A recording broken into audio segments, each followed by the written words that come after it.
Deputy Speaker, I want to commend the Minister for this excellent bill and also join with the opposition front bench in thanking him for bringing forward substantive amendments at this stage rather than waiting to bring them forward at the House in the other place. This is a good bill. I want to focus my attention specifically on victims of violent sexual crime and talk in particular to my new clause 41. But first of all, just speak briefly in support of other amendments that I have signed. First of all, new clause 19, proposed by the Right Honourable Member for Basingstoke, which provides for a presumption of non-disclosure of counselling records for victims of rape and sexual assault, and for the first time makes clear that counselling is there to explore feelings, not as a source for revealing or investigating facts. And then 4 amendments proposed by the Honourable Member for Rotherham. Amendment 15, which would include in the Victims' Code a requirement to inform all victims of their right to access pretrial therapy.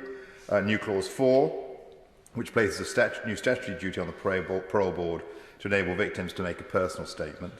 Her new clause 5, which would require the compilation of a single core set of data on victims of child sexual abuse, a crucial first step in promoting consistency and enabling a greater degree of insight into that terrible crime.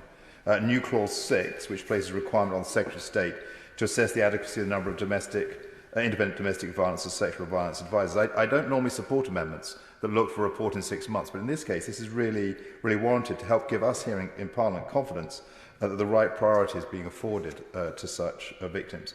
Minister, taken together, the Honourable Member for Rotherham's amendments provide a significant strengthening in this bill of the rights of victims of sexual violence, and I hope he will reflect positively on her intentions, our intentions, because they have cross-party support here, even if he is not minded to accept them today. And I think I judged from it earlier on that he has some positive views about them.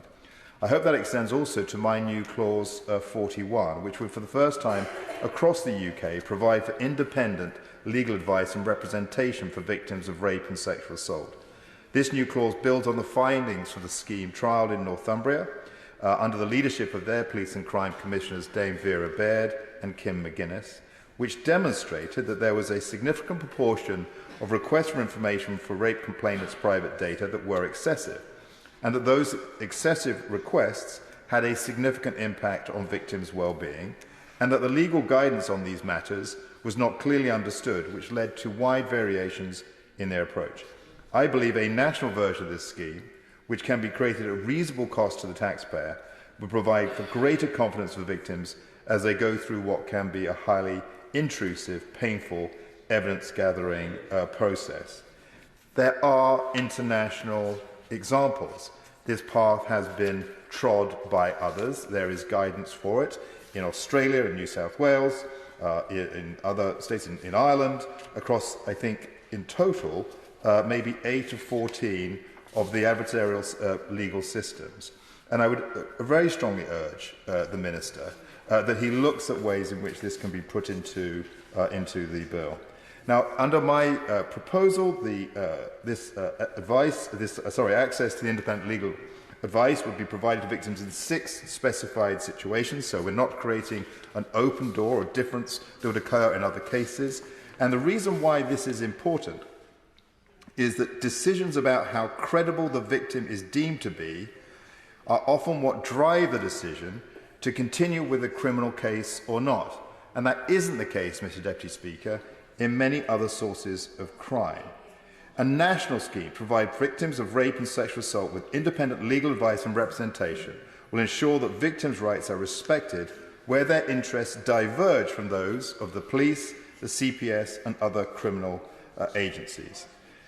This new clause will ensure victims, where appropriate, have access to the legal advice that will give them the confidence that all that is being sought is all that is needed to enable a fair prosecution and no more.